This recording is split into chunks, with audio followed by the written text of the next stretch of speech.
할렐루야. 수요 예배에 오신 여러분을 환영합니다. 다 함께 찬송하면서 예배 가운데 나아가도록 하겠습니다. 찬송가 93장 예수는 나의 힘이요, 함께 찬송하시겠습니다. 통일 찬송가로도 93장입니다.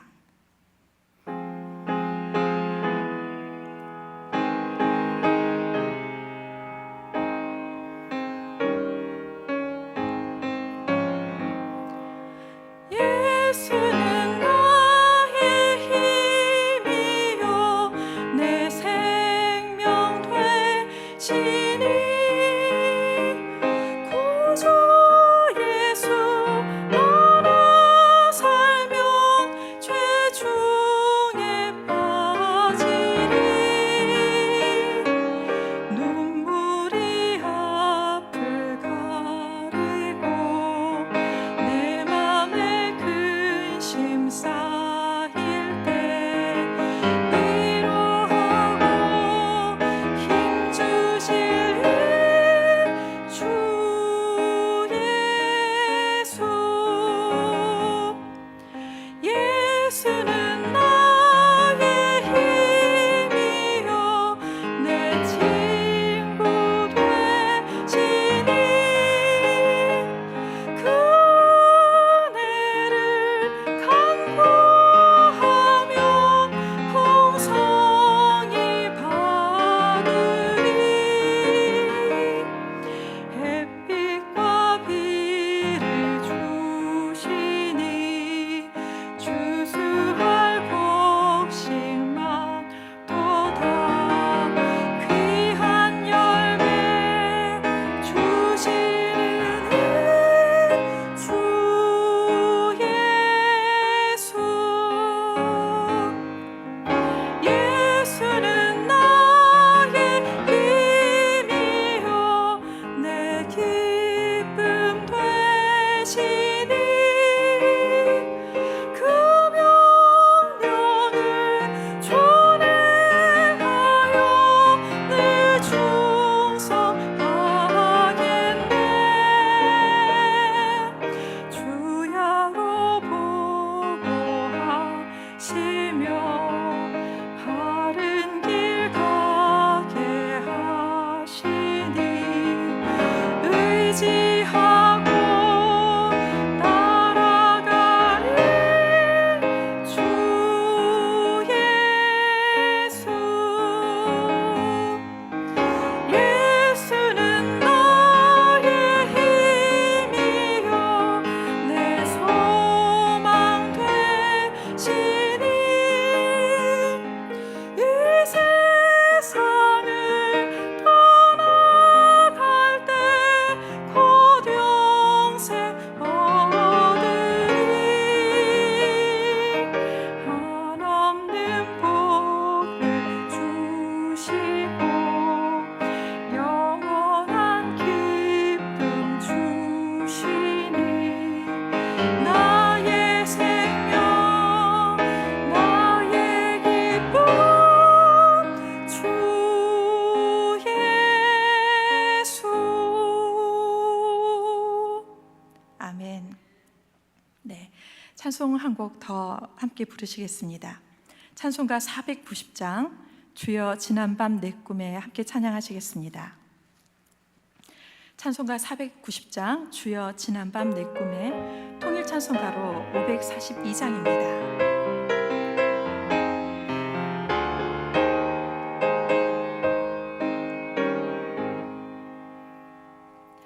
주여 지난밤 내 꿈에 배었으니 그 꿈 이루어 주옵소서. 밤과 집에 계시로 보여주소. 항상 은혜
꿈 정녕 나 믿기는 장차 큰 은혜 받을 편이 나의 놀라운 꿈 정녕 이루어져 주님의 얼굴을 배우리라.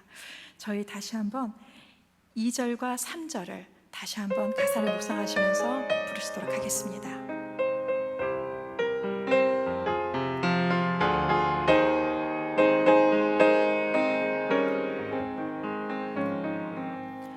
마음 괴롭고 아파서 낙심될 때 내게 소망을 주셨으며 내가 주님을 바라보니 앞길 환하게 보이도다. 나의 놀라운 꿈 정녕 나 믿기는 장차 큰 은혜 받을 편이 나의 놀라운 꿈 정녕 이루어져 주님 얼굴을 배우리라. 세상 풍조는 나날이 변하여도 세상 풍조는 나날이 변하여도 나는 내 믿음 지키리니 인생 살다가 죽음이 꿈 같으나 오직 내 꿈은 참되리라. 나의 놀라운 꿈 정녕 나 믿기는 장차 큰 은혜 받을 편이 나의 놀라운 꿈 정녕 이루어져 주님 얼굴 배우리라. 아멘. 이제 우리의 마음과 정성을 다해서 수요 예배를 하나님께 드리시겠습니다.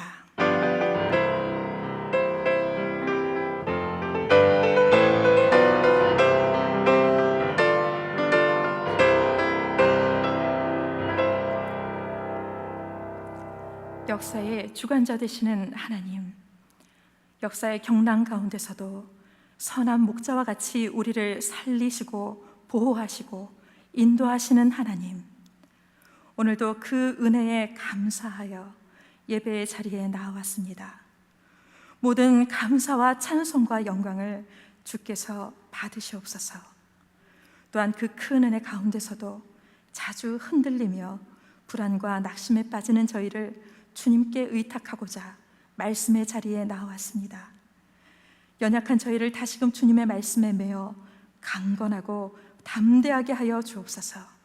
예수님의 이름으로 기도합니다. 아멘. 다 같이 찬송가 94장 주 예수보다 더 귀한 것은 없네 다 함께 찬양하시겠습니다. 통일 찬송가로는 102장입니다.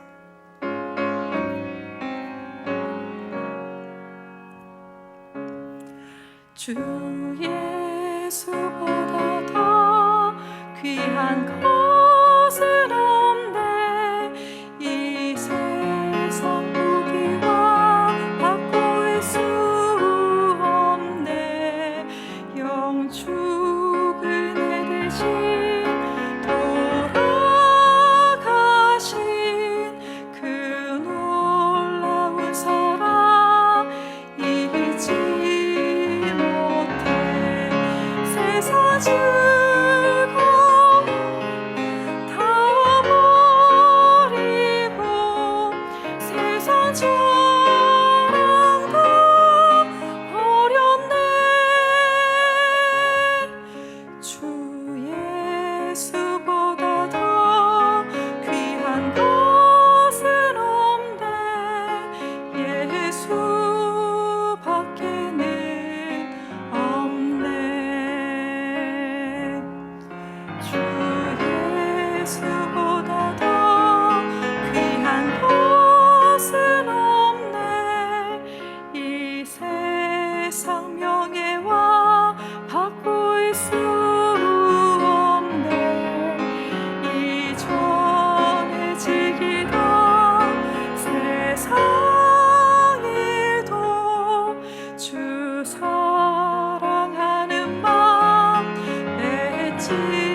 귀한 것은 없네. 예수 밖에는 없네.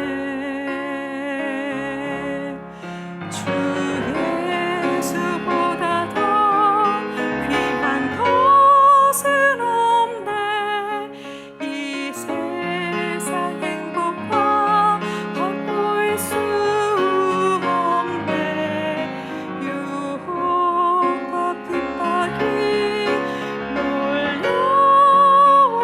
몰려와도 주 섬기는 내 맘 변치 않아.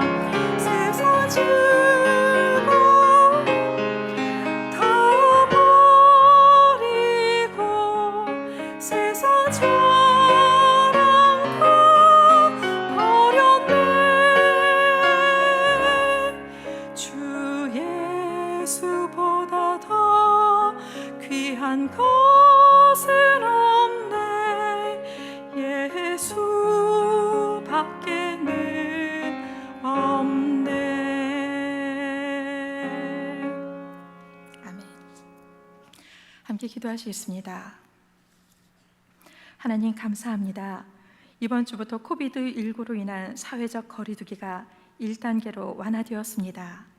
아직 이전처럼 모두가 함께 모여 예배할 수는 없지만 여전히 코비드19에 대해 바짝 긴장해야 하지만 사람과 사람 사이가 좀 더 편안해지고 일할 수 있는 틈이 좀 더 생기고 교회의 자리마다 좀 더 많은 성도님들이 찾아와 사모하던 마음 주님 앞에 올려드릴 수 있는 것만으로도 정말 감사합니다.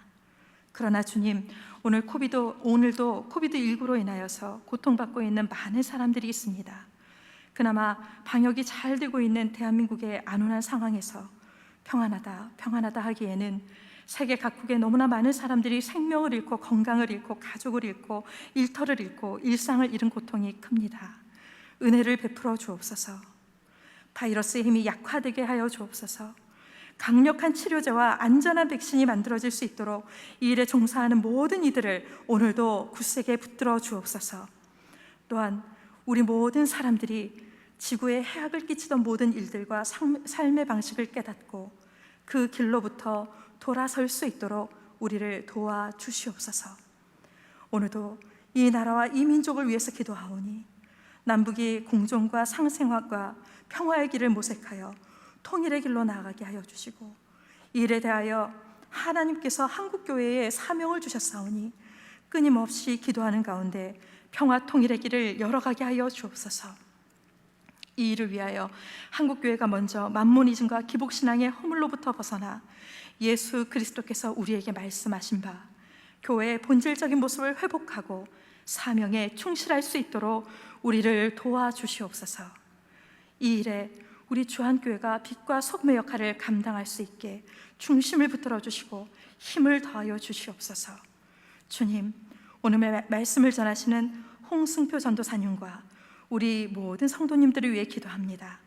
성령님께서 역사하여 주셔서 하나님께서 주신 말씀, 온 마음으로 준비한 말씀이 전도사님으로부터 우리 성도님들의 마음에 잘 전달되고 소통되고 새겨져 놀라운 삶의 역사로 나타나게 하옵소서. 예수님의 이름으로 기도합니다. 아멘.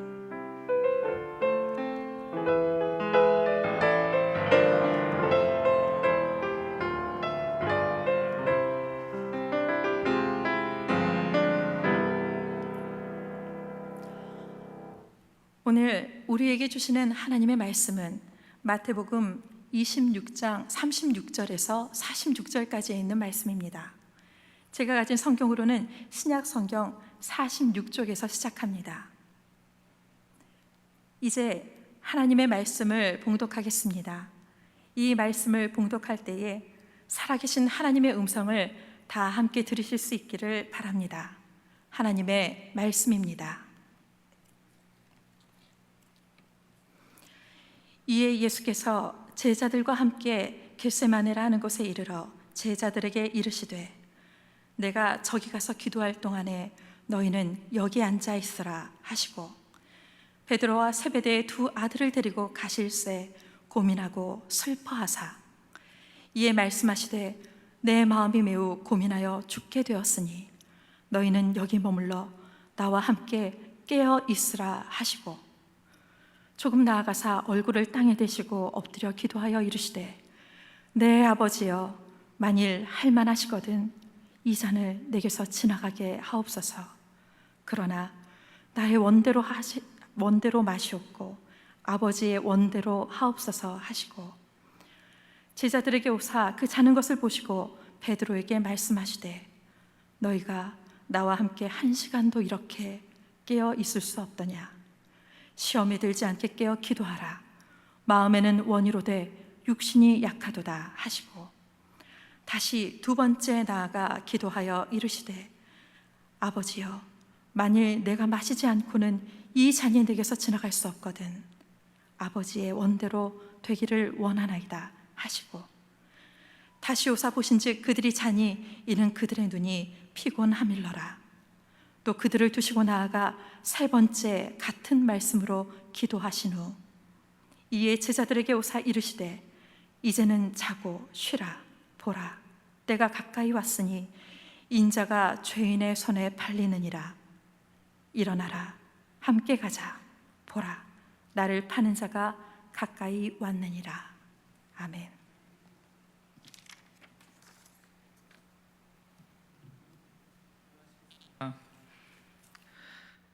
사랑과 은혜가 풍성하신 아버지 하나님, 이 시간 성전이든 가정이든 어디에 있든지 하나님 앞에 예배드릴 때에 그냥 왔다 그냥 돌아가는 발걸음 없게 하여 주시고 우리의 길이요 진리요 생명 되시는 주님의 은혜로 함께하여 주시옵소서. 이 시간 우리가 하나님의 언약의 말씀은 붙듭니다. 하나님의 말씀을 봅니다. 말씀을 사모하는 심령 위에 부어주시는 성령 하나님의 은혜가 차고 넘치는 귀한 시간이 될 수 있도록 주의 말씀으로 오늘을 살아갈 수 있도록 주님 우리에게 말씀하여 주시옵소서. 감사하며 우리 주 예수 그리스도의 이름으로 기도 올려드립니다. 아멘.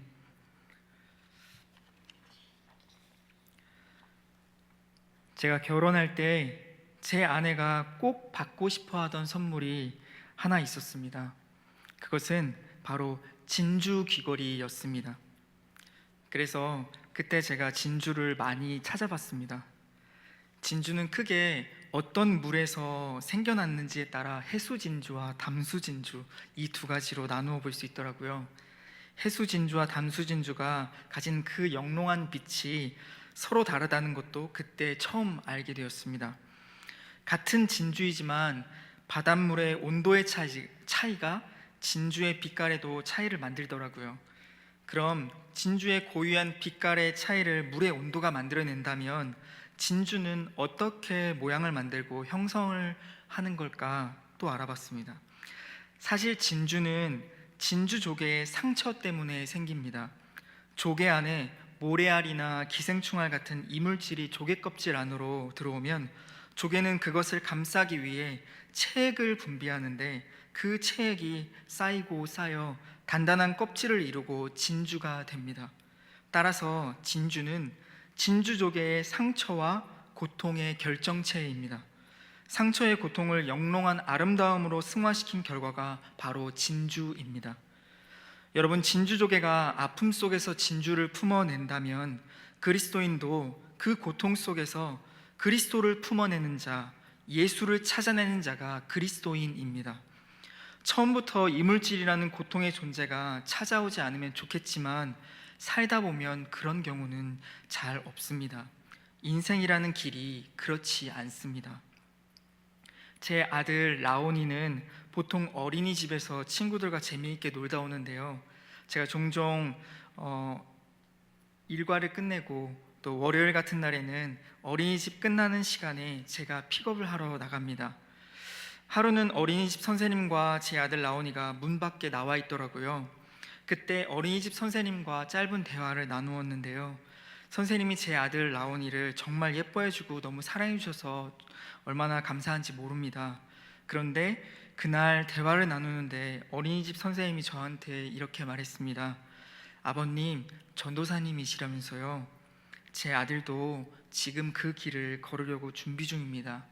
원래는 첫째 아들이 그 길을 가길 기도했었는데 첫째가 사고로 먼저 하나님 품에 가게 되어서 그런지 둘째 아들이 그 길을 가네요.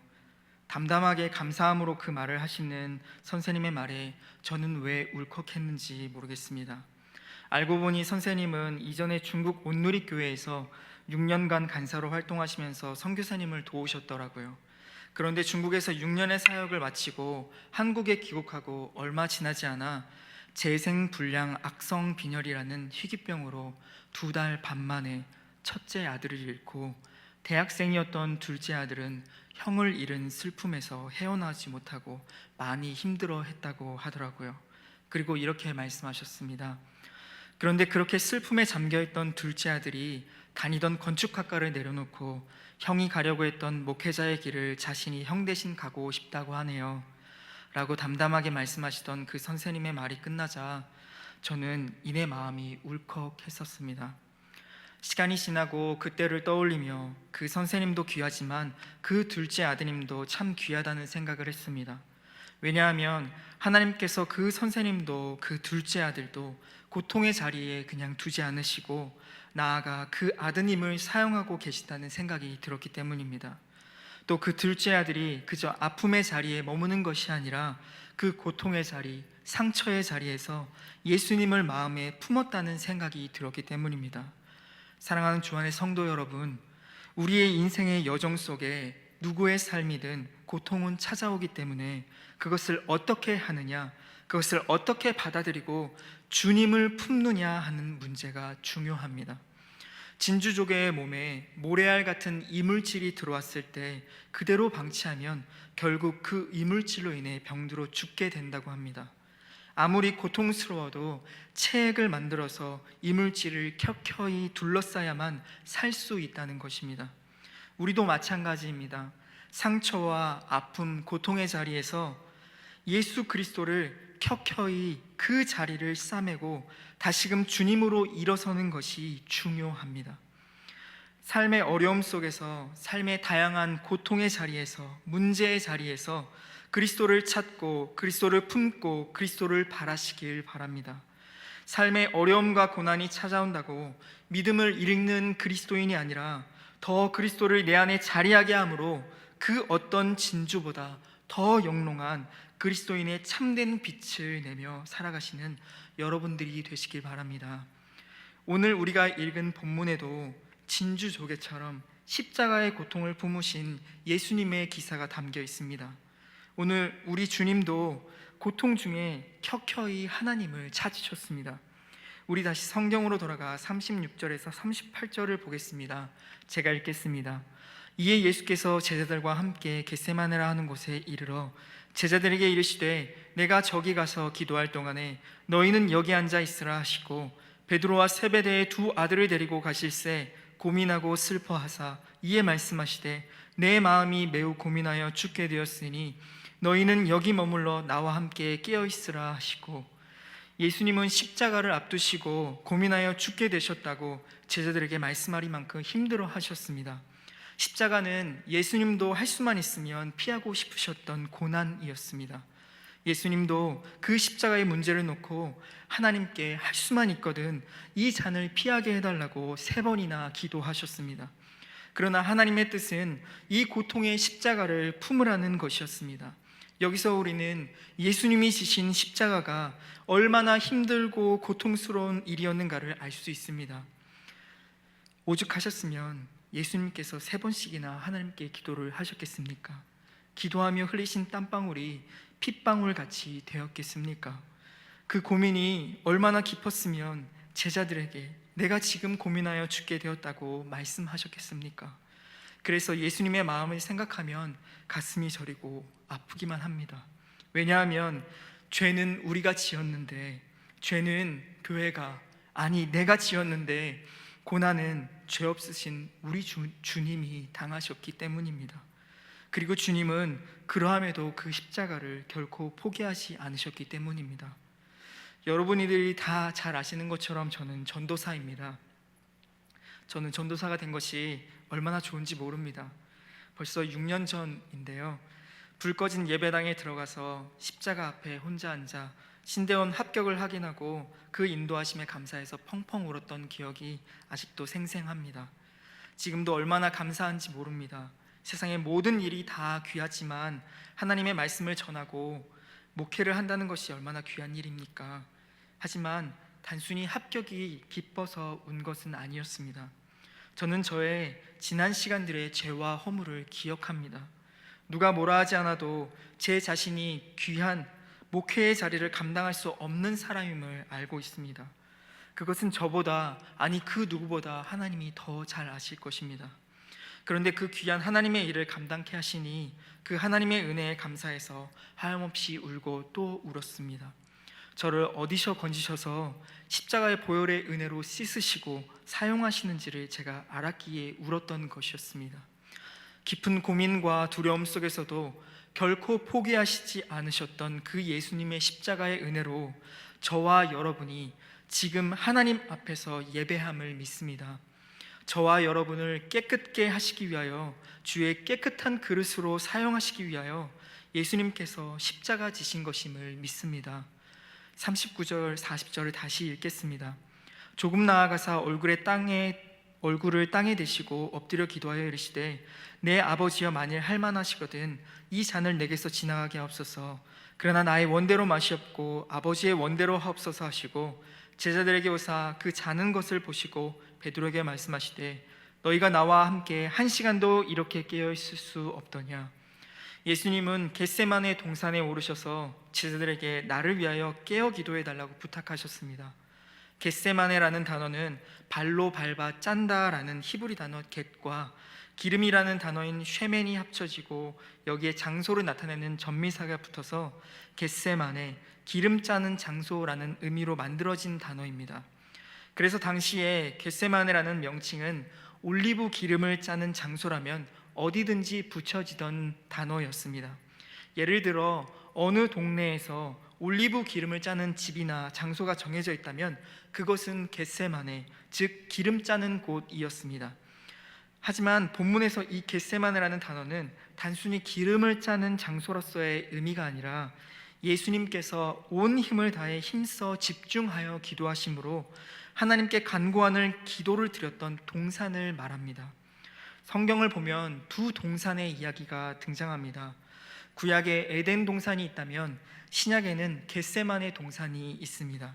에덴 동산에서 아담은 쓰러졌지만 예수님은 겟세마네 동산에서 승리하셨음을 우리는 알고 있습니다. 에덴 동산에서 하나님께서 죄의 멍에 뒤로 숨어버린 아담을 찾으셨다면 겟세마네 동산에서는 반대로 예수님께서 하나님을 땀 흘려 기도하시며 찾으셨습니다. 사단이 에덴 동산에서 아담을 죽음으로 인도하는 나무로 꿰어갔다면 겟세마네 동산에서 예수님께서는 우리를 구원코자 생명으로 인도하는 십자가라는 나무로 자신을 직접 끌고 가셨습니다. 하지만 예수님은 십자가로 자신을 끌고 가기에 자신이 받을 고통과 아픔이 어떠한지 알고 계셨습니다. 사람이 살아가는 동안 겪는 고통과 아픔이 수도 없이 많지만 그 중에서도 가장 크고 아픈 고통이 있다면 그것은 사랑하는 사람으로부터 버림을 받는 것입니다. 예수님이 십자가를 통해 겪으신 고통을 어떤 말로도 다 할 수 없지만 그 중에서도 가장 큰 아픔과 고통을 말한다면 그것은 아마 특별히 사랑하셨던 제자들로부터의 배신일 것이요 사랑하는 하나님 아버지로부터의 외면일 것입니다. 예수님은 십자가에 달리시기 전 제자들에게 오늘 너희가 나를 버리리라 말씀하셨습니다. 저들은 절대로 예수님을 배반하지 않을 것이라 말하였지만 예수님은 저들이 모두 자신을 배신하고 도망칠 것을 알고 계셨습니다. 그럼에도 예수님은 제자들과 함께 가서 기도하시길 원하셨습니다. 우리도 제자들과 마찬가지로 절대로 예수님을 배반하지 않을 것이라고 생각도 하고 고백도 하지만 우리도 수도 없이 삶 속에서 예수님을 배반하여 예수님의 마음을 아프게 해드리며 섭섭하게 해드리는 경우가 많은지 모르겠습니다. 예수님의 간절한 기도 부탁에도 불구하고 절대로 예수님을 배반하지 않을 것이라던 제자들은 언제 맹세했는지 모르게 깊이 잠들어 버렸습니다.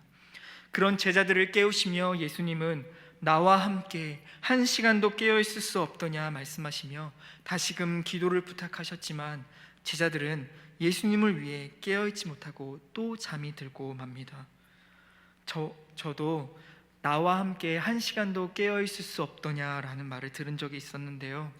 제가 이 이야기를 하면 여러분들이 저를 바라보는 시선이 좀 바뀔 것 같아서 두렵지만 회개하는 심정으로 말하려고 합니다. 2017년 4월 9일은 주일이었습니다. 그 주에 저는 정말 눈코 뜰 새 없이 바쁜 한 주를 보냈습니다. 그리고 주일 저녁 모든 교회 사역을 마치고 저는 불이 났게 병원으로 달려갔습니다. 왜냐하면 그날 저녁 아내가 출산을 위해 병원에 입원했었기 때문입니다. 그런데 병원에 도착한 제 몸은 이미 지칠 대로 지쳐 있었습니다. 여러분, 다음 일이 상상이 가십니까? 13시간 진통 끝에 아내는 다음날 4월 10일 아침 9시에 사랑하는 아들 라온이를 출산하였는데요. 그런데 문제는 그 13시간 중에 제가 계속 옆에서 깨어 있어주지 못했다는 것입니다. 물론 아내 곁에서 옆에서 손도 잡아주기도 하고 어르고 달래며 괜찮다고 위로하기도 하며 옆에 있어주었지만 제가 깨어 있어주지 못하고 옆에 새벽 시간에 계속 옆에서 꾸벅꾸벅 졸았다는 것입니다. 정말 오늘 본문에서 마음에는 원이로되 육신이 약하도다라는 예수님의 말씀이 딱 제 모습이었습니다. 진통이 너무 아프고 힘겨워서 무통주사를 찾을 정도로 고통스러워하던 아내 옆에서 저는 졸고 있었습니다. 그것이 지금 생각해도 아내에게 큰 미안함으로 남아 있습니다. 하지만 저의 미안함은 소용이 없습니다. 졸은 것은 졸은 것입니다. 깨어있지 못했던 것이 팩트입니다.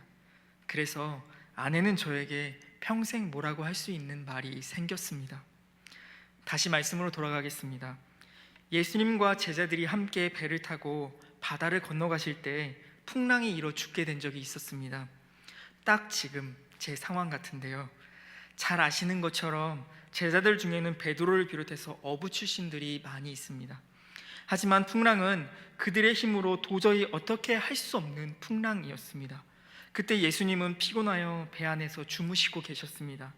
거친 파도가 두려웠던 제자들은 잠드신 예수님을 찾아가 깨웠습니다. 그래서 우리가 다 아는 것처럼 예수님은 일어나셔서 풍랑을 꾸짖으시고 바다를 잔잔케 해주셨습니다. 사랑하는 여러분, 우리가 여기서 깨달아야 할 것이 한 가지 있습니다. 그것은 제자들은 자기들이 풍랑이 두려워 죽게 되었을 때에는 예수님을 흔들어 깨웠지만 정작 예수님이 죽게 되셔서 저들을 깨울 때에는 자고 있었다는 사실입니다. 저는 설교를 준비하며 이것이 바로 우리의 모습은 아닐까라는 생각이 들었습니다. 이것이 지금 우리의 영적인 모습은 아닐까라는 생각이 들었습니다. 어찌 보면 우리도 제자들과 다르지 않습니다.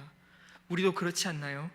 자신의 문제를 위하여서는 주무시는 예수님을 흔들어 깨우며 주님 살려주세요. 주님 저 이번에 꼭 이거 해결되어야 돼요. 주님 제 자녀가 이번에 꼭 합격해야 돼요. 주님 제 앞에 놓인 이 문제가 너무 어려워요. 어떻게 하면 좋을까요? 새벽 밤낮 가리지 않고서 예수님을 흔들어 깨웁니다. 심지어 금식까지 하면서 예수님을 깨우곤 합니다. 그러나 반대로 예수님을 위해 하나님의 뜻을 위해 자기 자신을 깨우는 사람은 많지 않음을 보게 됩니다. 여러분 잘 생각해 보세요. 내가 언제 주님을 위해 깨어 있으려 했는가 말입니다. 사랑하는 여러분, 코로나로 온전히 예배드리는 게 어려워진 이때에 여러분 어떻게 예배드리고 있으십니까? 나를 죄에서 건지신 예수님의 그 십자가의 은혜를 기억하며 깨어 있으십니까? 그 은혜에 감격하여 각자의 자리에서 깨어 예배자로 살아가고 있으십니까? 사실 자신의 일을 위해서 하나님을 깨우는 것 잘못된 것 아닙니다. 그것은 매우 중요한 믿음이고 우리의 신앙입니다. 주님께 기도하며 삶의 문제를 의탁하는 것이 왜 잘못된 것이겠습니까? 진실로 칭찬받아야 될 일이지요. 그러나 그것만으로는 부족하다는 것입니다. 하나님의 사람은 어려운 일을 만날 때 늘 기도로 하나님을 깨우는 사람입니다. 맞습니다. 그러나 하나님의 사람은 나아가 주님을 위해 자신을 깨울 줄 아는 사람이 되어야 합니다. 사랑하는 여러분, 현실의 문제에 치이고 자녀의 양육과 교육에 치이고 학업과 취업 문제에 치이고 가정 문제에 치이고 고된 직장 업무에 치이고 여러 관계의 문제에 치여 눈코 뜰 새 없이 바쁘고 힘겨운 삶의 연속 속에 살아가는 여러분인 것 잘 알고 있습니다. 저보다, 아니 그 누구보다 우리 주님께서 더 잘 아실 것입니다. 그러함에도 피곤하고 고단한 삶의 자리 한복판에서 우리를 위해 십자가 지신 예수님을 위해 자기 자신을 깨울 줄 아는 우리 주안교회 성도 여러분이 되시길, 그런 주의 자녀들이 되시길 바랍니다. 하나님의 마음이 머무시는 그곳에 나의 마음도 함께 머물고 나의 일만을 위해 기도하기보다 나를 통해 이 땅 가운데 하나님의 나라를 이루어 가실, 하나님의 역사를 써내려 가실 그 하나님을 기대하고 소망하는 여러분이 되시길 바랍니다. 그렇게 나를 치이게 하는 풍랑이는 삶 한가운데서도, 현실의 풍랑 속에서도 깨어 하나님 앞에 서서 자신의 삶을 하나님 아버지 앞에 내어드릴 줄 아는 여러분이 되시길 바랍니다. 마지막으로 나와 함께 깨어있으라 말씀하셨던 예수님은 기도를 마치시고 제자들에게 일어나라 함께 가자라고 말씀하셨습니다. 본문 46절 말씀입니다. 일어나라 함께 가자, 보라 나를 파는 자가 가까이 왔느니라. 이 말씀을 하신 데는 이중적인 메시지가 담겨 있습니다. 먼저 예수님은 이 말씀을 통해 제자들의 실패 현장을 다시금 확인시켜 주십니다. 그리고 주님이 그토록 고통스러웠던 순간에도 함께하지 않았던 제자들에게 십자가의 길로 함께 나아가자고 부탁하셨습니다. 어려운 시기를 보내고 있는 지금 여러분이라면 예수님이 일어나 함께 십자가 지러 하자 하시면 어떻게 하시겠습니까? 십자가 지시겠습니까? 오늘 본문에서 예수님께서는 계속해서 제자들에게 이렇게 말씀하셨습니다. 나와 함께 깨어있으라, 일어나라, 함께 가자라고 말입니다. 예수님은 우리 보고 홀로 깨어있으라고 하지 않으셨습니다. 우리 보고 홀로 그 길을 가라고 하지 않으셨습니다. 우리 교회 보고 홀로 가라고 하지 않으셨습니다. 여러분, 우리 주님께서 오늘 본문에서 우리에게 말씀하십니다. 우리 주안교회에게 말씀하십니다. 나와 함께 깨어있으라, 일어나라, 나와 함께 가자라고 말입니다. 얼마 전 아내가 보험을 새로 들어야 한다고 하면서 보험을 알아보고 있는 것을 보았습니다. 보험이 끝났는데 예전 암 진단을 받았던 것 때문에, 그 이력 때문에 새로 보험 가입이 어려웠기 때문입니다. 2018년 3월 12일 아침 저는 천국과 지옥을 맛봤습니다. 왜냐하면 3월 5일 아침 제 아내가 암 진단을 받고 수술을 받았기 때문이었고 12일에는 수술한 조직 검사 결과가 나왔기 때문입니다. 검사 결과 암세포의 침윤이나 전이가 이루어지지 않았다는 것을 확인하고 그 다음에는 마음을 놓았는데요. 그래서 항암 치료 없이 수술만으로도 회복이 가능하다는 의사 소견을 듣고 그 다음에 안숨하고 또 안도의 한숨과 함께 하나님께 감사했었습니다. 처음 그 사실을 알게 되었을 때 부족한 종인 제 안에 여러 생각들이 들어왔습니다. 제가 전도사로 사역을 시작하고 얼마 지나지 않아서 어린 아들이 계속 입원을 했었습니다. 그래서 아들이 계속 아파서 입원을 하고 아내가 암 수술을 받게 되면서 제 안에서 내가 왜 이 길을 걸어야만 하나, 사역을 내려놓아야만 하나, 하나님은 능력도 없는 나에게 능력이 아니라 왜 이런 시련만 계속 주실까? 나보러 어떻게 하라는 것일까? 하나님은 왜 우리 가정에, 그리고 아내에게, 나에게, 나의 아들에게 이렇게 시련과 아픔을 주실까? 이런 생각들이 계속 들어서 참 마음이 아프고 답답했습니다. 해야 할 일은 너무 많은데 일도 손에 잡히지 않았습니다. 제 안에서 생각을 정리할 수 없었지만 다른 사람에게 말할 수도 없었고 나의 연약함을 드러내는 것 같아 말하기도 싫었었습니다. 그런데 그때 제 자리 위에 올려져 있던 말씀 카드가 눈에 들어왔습니다. 그 말씀 카드는 아직도 사무실 제 책상 위에 올려져 있는데요. 그 말씀 카드는 욥기 23장 10절 말씀이었습니다. 그러나 내가 가는 길을 그가 아시나니 그가 나를 단련하신 후에는 내가 순금같이 되어 나오리라. 그런 일이 있으면서 제 안에 이런 물음이 생겼습니다.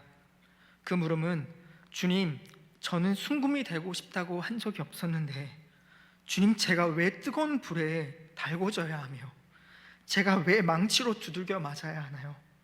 주님, 제가 아픈 건 괜찮은데, 차라리 내가 고난받는 건 괜찮은데 왜 자꾸 우리 가족이 아픔을 겪어야 하며 왜 우리 가정이 고난을 받아야 하죠? 라는 물음이었습니다. 사랑하는 여러분, 제가 이렇습니다. 참 연약합니다. 오늘 여러분과 나눈 말씀 속에 깨어있지 못했던 제자의 모습이 바로 저의 모습이었습니다. 목회자로 있으면서도 깨어있지 못했던 적이 얼마나 많았는지 모릅니다. 십자가 지기를 두려워하고 꺼려했던 적이 얼마나 많았는지 모릅니다. 이렇게 말씀을 전하면서도 그 말씀대로 살아가지 못하였던 적이 얼마나 많은지 모릅니다. 이것이 저의 모습입니다. 깨어있지 못하면 두려운 마음과 원망과 분냄과 시기만 자리하게 되더라고요. 십자가는 온데간데 없고 오히려 주님이 맡기신 십자가를 내려놓고 싶다는 마음이 들더라고요. 그런데 말씀을 준비하면서 제게 말씀 안에서 말씀하시는 하나님이 계셨습니다. 그것은 오늘 본문 마지막 절 46절에 있는 일어나 함께 가자라는 말씀입니다. 저는 십자가를 져야 한다고 했지만 십자가를 외면했던 제자와 같았습니다. 깨어있지 못하고 졸고 있던 제자와 같았습니다. 그런데 오늘 말씀에서 예수님은 자신을 배신하고 모두 떠날 제자들임을 알면서도 이렇게 말씀하셨습니다. 일어나 함께 가자, 일어나 함께 가자라고 말입니다.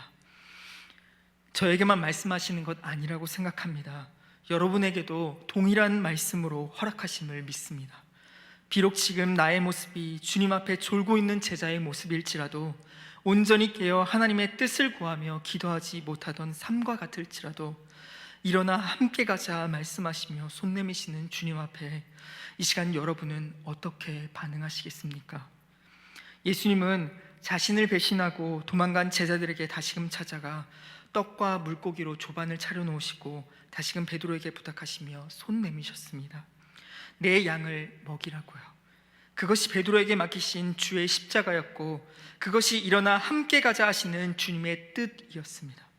그런데 예수님께서는 베드로가 주는 그리스도시요 살아계신 하나님의 아들이시니이다 라는 위대한 신앙 고백을 했을 때 내 양을 먹이라고 그것 부탁하지 않으셨습니다. 물 위를 걷는 기적을 체험했을 때도, 변화산에서 놀라운 광경을 보았을 때도 그것 부탁하지 않으셨습니다. 모든 사람이 주를 떠날지라도 나는 주를 떠나지 않겠노라고 그런 고백했을 때도 주님은 그것 부탁하지 않으셨습니다. 주님께서 가장 부탁하고 싶으셨던 그 부탁은 베드로가 예수님 3번 부인하고 부활하신 주님을 만났지만 회복할 수 없을 만큼 산산이 부서진 다음, 그것도 모자라 갈릴리 호숫가에 들어와서 밤새 그물질을 해도 고기 한 마리 잡지 못할 처절한 그 자리에 주님이 오셨습니다. 그리고 그때 베드로에게 가장 하시고 싶으셨던 가장 소중한 부탁을 하셨습니다. 내 양을 먹이라고요. 베드로 자신의 의와 자신의 지혜와 자신의 경험, 그것은 결론적으로 무너질 수밖에 없다는 것을 주님은 아셨습니다. 내가 가지고 있는 자신감과 내가 가지고 있는 지혜, 내가 가지고 있는 물질 경험, 이 모든 것 의지할 때 결국은 무너질 수밖에 없다는 것을 주님은 아셨습니다. 철저하게 부서진 베드로, 그러기에 그는 자신의 힘으로는 결코 하나님의 뜻을 이루어갈 능력이 없는 자라는 그 겸손한 마음에 섰을 그때, 자기를 내놓는 가장 연약한 가운데 섰을 그때 주님은 베드로에게 내 양을 먹이라 부탁하셨습니다. 그리고 베드로는 일어나 주님과 함께 십자가 지기를 주저하지 않았습니다. 사랑하는 여러분, 혹시 저처럼 지금까지 깨어있지 못하고 예수님께서 맡기신 십자가 온전히 붙들지 못하고 있으셨던 분이 계시다면 이 시간 주님의 음성에 반응하며 함께 나아가시는 여러분이 되시길 바랍니다. 이제부터 깨어 주님 바라봅시다. 주님께서 함께 가자 하시며 건네시는 주의 십자가 붙들며 주께서 맡기신 그 십자가 깨어 다시 붙잡고 함께 나아갑시다. 그 십자가가 우리를 살릴 것을 믿습니다. 그 십자가가 우리를 일으켜 세울 것을 믿습니다. 그 십자가가 우리를 다시금 주님 앞으로 나아오게 할 것을 믿습니다. 혹시 저처럼 주님이 나를 쳐서 풀무불에 던져 연단하신다고 생각하시는 분이 계십니까? 왜 나에게 이런 고난이 있을까 하고 원망하고 계신 분이 계십니까?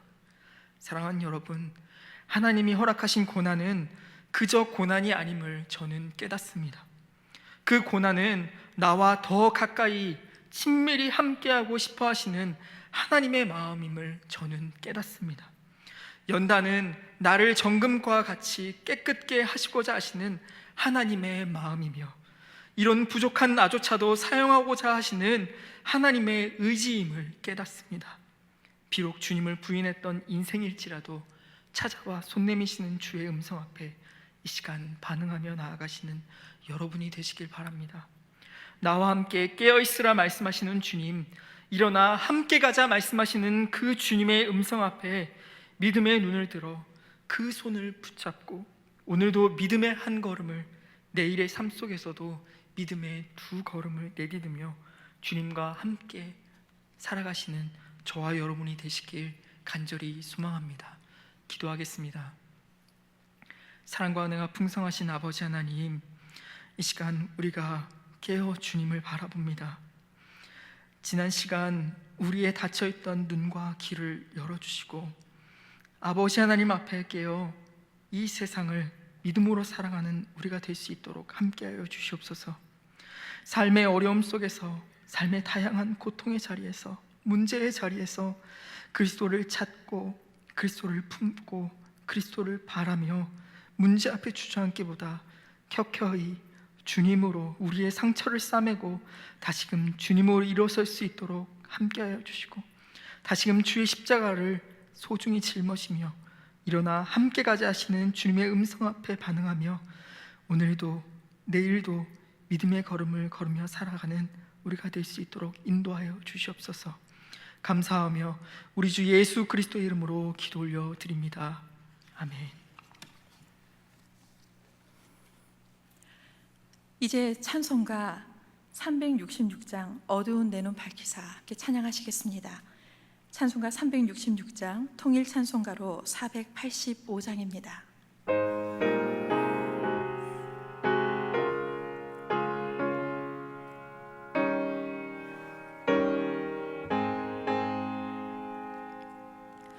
어두운 내 눈 밝히사 진리를 보게 하소서. 진리의 열쇠 내게 주사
일어나셔서 찬송가 2장으로 찬양하시겠습니다.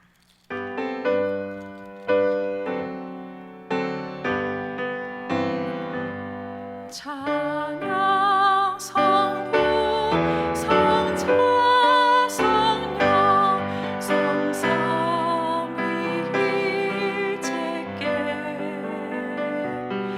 영원부로 하기까지 영광을 돌리세 영광을 돌리세